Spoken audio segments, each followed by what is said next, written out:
Se permettete, io mi finisco di vedere un attimo l'Inter e poi parliamo di questa cosa qua. Mo faccio tutto il video così. Bisogna parlare di tattica, bisogna parlare di atteggiamenti. La squadra ha giocato con personalità, con coraggio, abbiamo cercato l'uscita da dietro, siamo stati aggressivi. Dopo, come ho detto, Ho detto. il gol di Milik condiziona molto anche l'aspetto psicologico, insomma, di tutti, e quindi di conseguenza si può pensare che la seconda parte della partita sia stata un po' sottotono, ma come ho detto è nella normalità. Io mi aspettavo che lui facesse un po' come all'andata, no? Strigliare, strigliare. Invece sta facendo il pompiere. Pensavo di doverlo fare io il pompiere, ma poi fondamentalmente sta sottolineando le cose giuste, il che pure va bene. Però Tamponare eccetera, però poi alla fine è un attaccante e spesso noi giudichiamo sempre per il gol. Volevo e chiedere fai male, giudizio devi su giudicare questa la involuzione di prestazione. Mertens che fa veramente fatica a E io non lo segnare. giudico per i gol che fa, lo giudico per il lavoro e Ma però è giusto, cioè, non rompete i coglioni a Mertens, non rompete i coglioni a Insigne. Se Milik sta segnando, facciamo segnare a Milik, non fa niente che se li prende tutti lui i gol e non se li dividono come è successo negli altri periodi della stagione. Finché giocano bene, finché ci mettono l'impegno, danno assist e tutto, non c'è problema.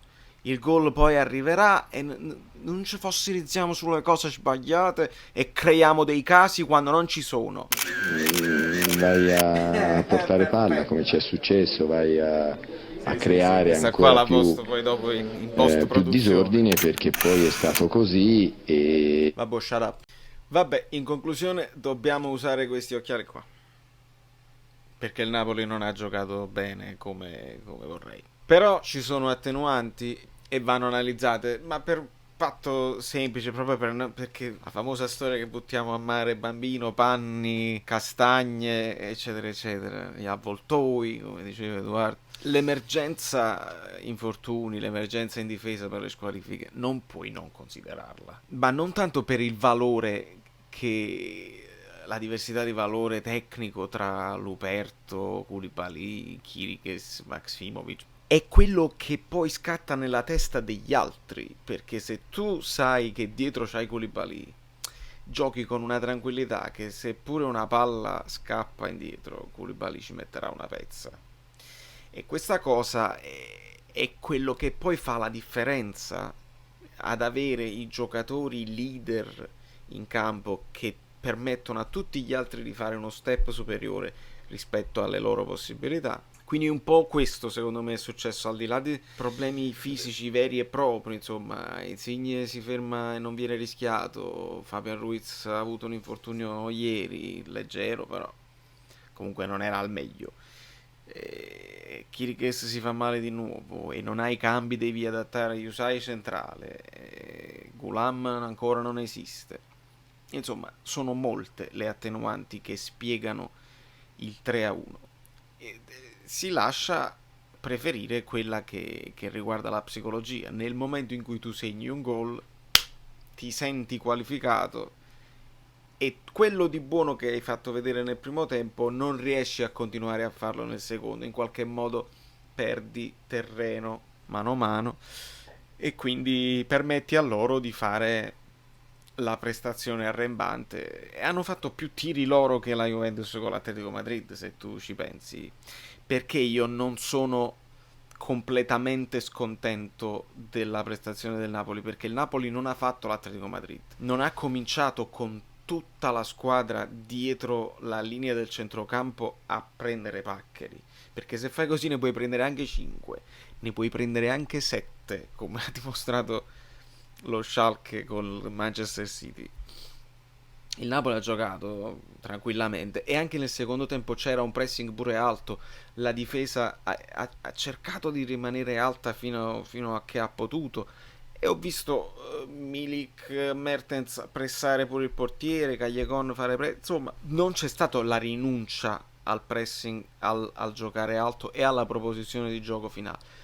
Poi dopo il gesto di Ancelotti buttare palla lunga è giusto e logico anche a secondarlo, perché se non ce la fai a uscire e ti prendi dei rischi, meglio farla la palla lunga, che non amo, però la palla lunga non significa la palla lunga dell'Atletico Madrid, boom, respiriamo e mo ritornano, significa palla lunga dove c'è Milik che può tenere palla, può spizzare, tu puoi fare una seconda palla, se tu accorci dopo la palla lunga crei delle difficoltà all'avversario, ed è questo che io volevo, creare delle difficoltà a Salisburgo, perché se gli lasci fare la partita hanno dimostrato che lo possono tranquillamente fare, ne hanno fatti 3, in casa non perdono da 2 anni, quindi ci pigliamo la qualificazione e andiamo a vedere, visto che squadre importanti come l'Inter non ce la fanno.